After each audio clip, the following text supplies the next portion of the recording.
दोस्तों, किसी भी वक्त ईरान जंग में परमाणु युद्ध छिड़ सकता है। अब इस जंग में न्यूक्लियर सबमरीन की एंट्री हो गई है। पहली बार अमेरिका ने यूएसएस अलास्का सबमरीन को बाहर निकाला है, जिसका मतलब है कि ईरान पर बड़े अटैक की तैयारी में है डोनाल्ड ट्रंप। उन पर ईरान पर हमला करने का प्रेशर बढ़ता जा रहा है।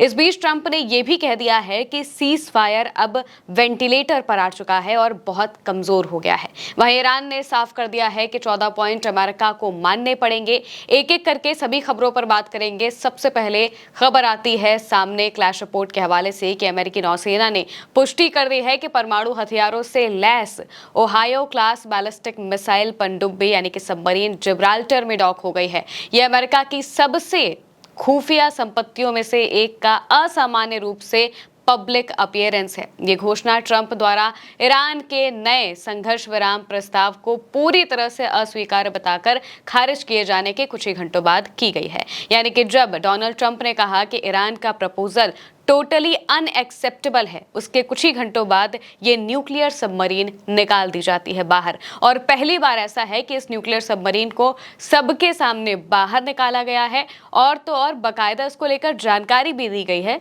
कि ये सबमरीन अब बाहर आई है। होर्मुज लेटर के हवाले से यहाँ पर बताया गया है कि अमेरिकी नौसेना की ओहायो क्लास परमाणु से लैस बैलिस्टिक मिसाइल पनडुब्बी, जिसकी पहचान यूएसएस अलास्का के रूप में हुई है, जिब्राल्टर में सार्वजनिक रूप से डॉक की गई है। इसके साथ रॉयल मरीन की सुरक्षा और 200 मीटर का एक्सक्लूसिव जोन भी है। यह घटना ट्रंप द्वारा ईरान के औपचारिक जवाब को खारिज किए जाने के बाद हुई है।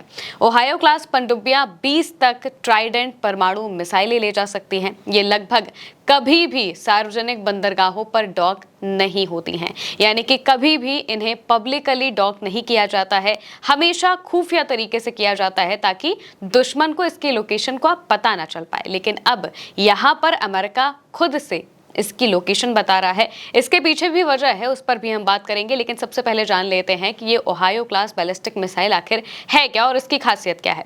दरअसल इसे Ohio class ballistic missile submarine SSBN कहते हैं, जो कि यूएसएस अलास्का है। इसका पब्लिक पोर्ट कॉल बेहद ही रेयर होता है। ये सबमरीन आमतौर पर स्टेल्थ यानी कि गुप्त पेट्रोल्स पर रहते हैं ताकि दुश्मन को उनकी लोकेशन का पता न चल सके। पब्लिक रूप से जिब्राल्टर, जो कि ब्रिटिश टेरिटरी है, वहां पर इसे डॉक करना और पेंटागन US 6th फ्लीट का इसका ऐलान भी करना, ये जानबूझकर दिया जाने वाला सिग्नल है। ट्रंप ने ईरान के सीज फायर प्रपोजल को टोटली अनएक्सेप्टेबल करार दिया है। यूएस ईरान टेंशन बहुत हाई हो चुका है। होर्मुज स्ट्रेट पर naval stand of, previous strikes और ब्लॉकेड्स की वजह से जो स्थितियां हैं वो बहुत ही ज्यादा तनावपूर्ण होती जा रही हैं, क्योंकि अमेरिका और ईरान की नेवी के बीच में रुक रुक कर हमले भी हो रहे हैं।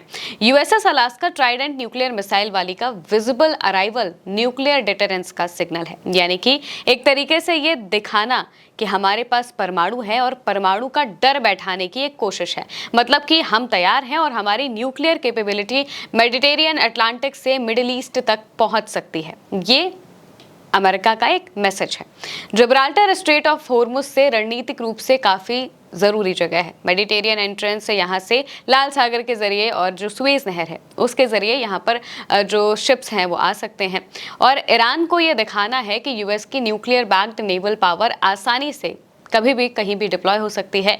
ये एक तरीका है जिब्राल्टर में इस सबमरीन का पब्लिक व्यू होने का। ऐसे रेयर पब्लिक अपीयरेंस अक्सर सिग्नलिंग के लिए इस्तेमाल होते हैं, जैसे कि ईरान को नेगोशिएट करने के लिए दबाव बढ़ाना जबकि टॉक्स चल रही हों। इसमें 20 ट्राइडेंट 2 D5 बैलिस्टिक मिसाइल्स होती हैं। ट्राइडेंट मतलब कि न्यूक्लियर मिसाइलें। हर ट्राइडेंट मिसाइल में MIRV यानी कि multiple independently targetable reentry vehicles warhead लग सकते हैं, कुल हजारों किलोमीटर रेंज के साथ। इसके अलावा 4 से ज्यादा इसमें टॉर्पीडो ट्यूब्स हैं। MK-48 टॉर्पीडोज हैं जो कि सेल्फ डिफेंस के लिए इस्तेमाल होते हैं। ओहायो क्लास सबमरीन दुनिया की सबसे साइलेंट, चुपके से चलने वाली बैलिस्टिक मिसाइल सबमरीन में से एक है। इन्हें स्टेल्थ के लिए डिजाइन किया गया है ताकि दुश्मन को आसानी से इसका पता ना चले। अब अचानक से ये न्यूक्लियर सबमरीन क्यों निकाली गई? इसकी वजह है डोनाल्ड ट्रंप पर बढ़ता प्रेशर। ईरान जंग ने अमेरिका को इतना ज्यादा परेशान कर दिया है और खास तौर से ईरान जिस तरीके से अमेरिका से इस जंग में डील कर रहा है उससे डोनाल्ड ट्रंप बेहद परेशान हो चुके हैं और उनके आसपास के लोग भी अब पेशेंस अपना खोते जा रहे हैं। होर्मुज लेटर के हवाले से बताया गया है कि ट्रंप किसी भी किसी भी पल ईरान के खिलाफ सैन्य अभियान फिर से शुरू करने का आदेश देने के लिए तैयार है, जिसका मकसद है रियायतें हासिल करने के लिए दबाव डालना। और चैनल 12 के मुताबिक पिछले शनिवार को अमेरिका हमले फिर से शुरू करने से बस एक कदम दूर था, लेकिन ट्रंप के करीबी लोगों ने उन्हें आखिरी मिनट में हमला रद्द करने के लिए मना लिया, ताकि बातचीत का एक आखिरी प्रयास किया जा सके, जो कि अब नाकाम हो चुका है। यानी कि इससे पहले ही जब ये खबरें सामने आ रही थी कि अमेरिका कभी भी हमला कर सकता है, क्योंकि पेंटागन की तरफ से एक बाकायदा जो फ्रेमवर्क है वो तैयार करके दिया गया था। बताया गया था कि ईरान के न्यूक्लियर इंफ्रास्ट्रक्चर, ईरान के मिसाइल ठिकानों और ईरान के जो एनर्जी इंफ्रास्ट्रक्चर है, इन सब पर हमला किया जाएगा।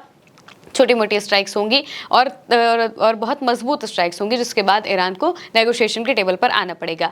ये जो पूरा प्लान है, ये अमेरिका की जो पेंटागन है यानी कि रक्षा मंत्रालय है, उनकी तरफ से दिया गया था। पीट हेग्सेथ और जो उनके सेना के प्रमुख हैं, इन लोगों ने मिलकर प्लान बनाया था और ये दिया था। इस पर डोनाल्ड ट्रंप की बातचीत लगभग पूरी हो चुकी थी, लेकिन आखिरी वक्त पर कुछ लोगों ने उन्हें मना लिया कि हमला नहीं करते हैं, बातचीत कर लेते हैं, क्योंकि उन्हें अच्छे से पता है कि हमला अगर करेंगे तो ईरान की जवाबी कार्रवाई में अमेरिका को भी बेहद नुकसान हो सकता है।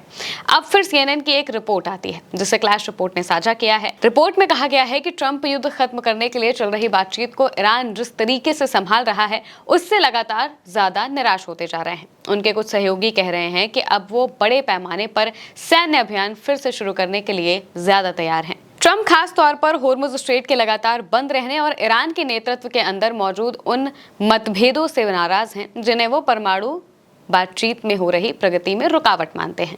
यानी कि उनका कहना है कि ईरान के अंदर ही लीडरशिप में फूट पड़ चुकी है, और वो लोग आपस में ही सहमत नहीं हो पा रहे हैं एक दूसरे से, जिस वजह से बाहर कोई बात नहीं आ पा रही है। प्रशासन के अंदर अधिकारी अगले कदमों को लेकर बटे हुए हैं। यानी कि पेंटागन के अंदर ही दो धड़े बन चुके हैं। एक धड़ा ऐसा है जो कह रहा है कि ईरान पर हमले करते हैं, मजबूत हमले करते हैं, जबकि दूसरा धड़ा कूटनीति, डिप्लोमेसी की बातचीत कर रहा है कि कूटनीति से किसी भी तरीके से इस हल को निकाला जाए, इस जंग को खत्म किया जाए। लेकिन तेहरान इस पर कोई भी रिएक्शन देता हुआ दिखाई नहीं दे रहा है।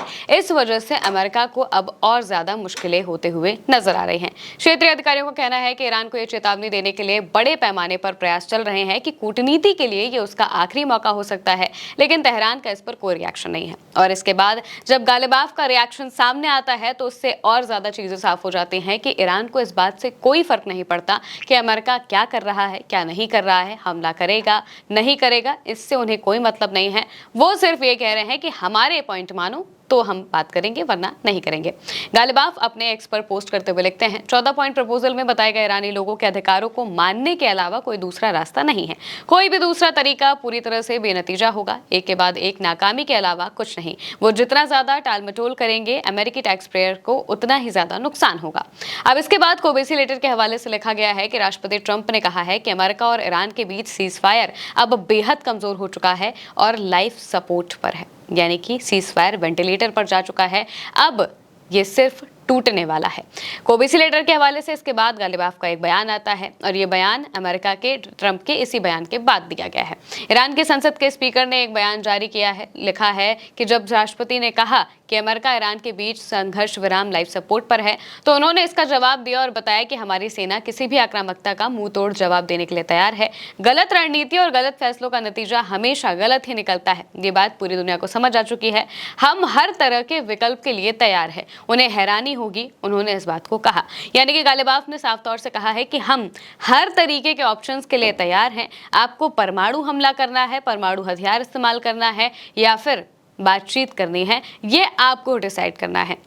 हम अगर बातचीत करेंगे तो हम सिर्फ और सिर्फ 14 पॉइंट पर बातचीत करेंगे, हमारी जो बातें हैं उन पर बातचीत करेंगे, वरना कोई भी बात नहीं होगी। और अमेरिका के जो राष्ट्रपति हैं डोनाल्ड ट्रंप, वो ईरान के इसी रवैये से काफ़ी ज़्यादा परेशान हो चुके हैं, निराश हो चुके हैं और अब उन्हें कुछ समझ नहीं आ रहा है कि क्या करना है। तो आखिरकार अब वो न्यूक्लियर हथियारों का या फिर आने वाले वक्त में बड़ी स्ट्राइक्स का अब सहारा ले सकते हैं, यानी कि ईरान पर अब बड़े हमले कर सकते हैं और ये हमले किसी भी वक्त होने के लिए तैयार हैं। फिलहाल के लिए मेरी यानी महिमा के साथ इस खबर में इतना ही। आप देखते रहिए उल्टा चश्मा न्यूज़।